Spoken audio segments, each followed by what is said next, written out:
नीट आणि डिप्रेशन. होय, नीट आणि डिप्रेशन यावरतीच मी तुमच्याबरोबर बोलणार आहेत. या देशातील हजारो तरुणांनी लाखो तरुणांनी नीटची एक्झाम दिली आणि 2 दिवसात नंतर त्यांना कळालं आपले पेपर फुटले. त्यांचं भविष्य, त्यांचं स्वप्न एक सेकंदात नव्हे काही वाऱ्याचे झुळूक यावं त्याप्रमाणे संपलंय. याला जबाबदार कोण? नमस्कार, मी विजय सोनवणे मोटिवेशनल गुरुमध्ये आपल्या सर्वांचं हार्दिक स्वागत करतो आणि खास करून आजच्या व्हिडिओमध्ये आपण बोलणार आहोत नीट आणि डिप्रेशन म्हणजे काय. या देशातला प्रत्येक तरुण हा डिप्रेशनमध्ये गेला आहे. याला जबाबदार कोण? इथली व्यवस्था, इथले प्रशासक आणि इथले माणसं का? नीट एक्झाम दिली, डॉक्टर होणार, डॉक्टर झाल्यानंतर माझं स्वप्न पूर्ण होणार, परंतु खरंच या नीट एक्झामचं स्वप्न पूर्ण त्यांचं होणार का? आता परीक्षा पुन्हा होणार आहेत, पुन्हा परीक्षा झाल्यानंतर परत त्यांचं विद्यार्थ्यांचं मनोबल खरंच वाढणार आहेत का? या डिप्रेशनमधून तुम्ही कसे बाहेर येणार? लक्षात ठेवा, जगामधली कोणतीही परीक्षा मोठी नाही तुमच्या जीवनापेक्षा. आज तुम्ही विचार करत असाल मी 2 वर्ष खूप अभ्यास केला, मी असं काम केलं, तसं काम केलं, रात्रीचा दिवस केला आणि खास करून मला शेवटी अपयशच येणार. परंतु तसं विचार न करता आपल्याला मूव ऑन करावं लागेल. जीवनात असंख्य घटना घडत असतात, जीवनात असंख्य वेदना येत असतात. त्या वेदनांना फुंकर देऊन आपल्याला पुढं जायचं असतं. कारण लक्षात ठेवा, भविष्यामध्ये तुम्ही एक डॉक्टर बनणार आहात आणि डॉक्टर हा सुद्धा मनाचा, हृदयाचा आणि खास करून मेंदूचा वेध घेत असतो. आणि वेध घेणारा डॉक्टर हा कधी डिप्रेशनमध्ये जात नसतो. कारण लक्षात ठेवा, तुम्हाला लोकांना डिप्रेशनमधून बाहेर काढायचं आहे, शरीराच्या आणि मानसिकतेच्या. आणि म्हणून प्रथमतः सर्व तरुणांना माझं सांगणं आहे, डिप्रेशनचा विचार करता खास करून मानसिकता तुम्हाला पहिली बदलावं लागेल.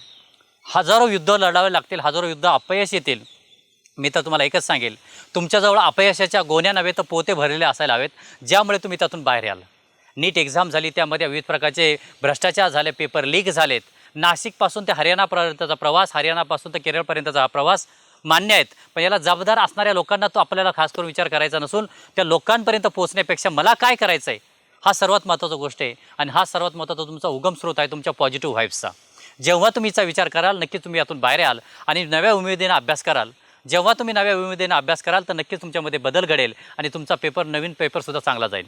यासाठी नीट एक्झामचा नक्कीच चांगला अभ्यास करावा आणि खास करून या डिप्रेशनमधून बाहेर यावं. डिप्रेशनमधून बाहेर येत असताना प्रथमतः स्वतःची मानसिकता बदलावं लागेल. महान लोकांचे विचार ऐकावे लागतील. विचार ऐकत असताना सगळ्या जगातला सगळ्यात महान व्यक्ती कोण असेल तर तुम्ही स्वतः आहात तिथं, आणि तो व्यक्तीच तुम्हाला यातून बाहेर काढेल. आणि बाहेर काढत असताना you must be think about that मेरी जिंदगी में मुझे कुछ करना है. आणि करत असताना प्रथमतः मुझे खुद को उभारना है, मुझे संवरना है. लक्षात ठेवा, जीवनामध्ये कोट जीवन मरेपर्यंत ध्यानात ठेवायचं ते म्हणजे if you want to success you must be narrow minded. जीवनात यश संपादन करायचं असेल तर प्रथमतः स्वतःपासून सुरुवात करावी लागेल आणि तुम्हाला फोकस करावं लागेल. गावाकडं असं बोललं जातं किंवा खास करून विविध प्रकारच्या आपण बैलगाडा संघटनामध्ये किंवा बैलगाडा रेसमध्ये बघितलं जातं, घोडा असतो, घोड्याला खोगीर लावलेली असते आणि तो घोडा फक्त समोर बघत असतो. त्याप्रमाणे त्या घोड्याला विविध प्रकारच्या असंख्य घटना त्याच्या अवतीभोवती घडत असतात, पण तो कधी बघत नसतो. त्याला फक्त एकच एक आणि एकमेव म्हणजे त्याचं ध्येय दिसत असतं. त्यामध्ये त्याला असंख्य वादळ वाटा, असंख्य काट्या वाटा दिसत असतात, त्यातून जात असतो तो आणि तो पुढे जात असतो.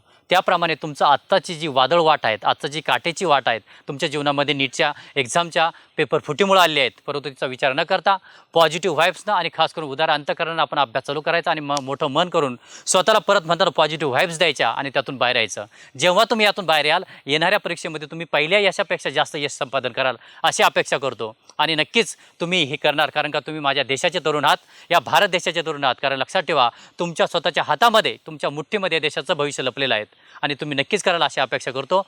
व्हिडिओ आवडल्यास नक्कीच लाईक करा, शेअर करा, सबस्क्राईब करा. धन्यवाद.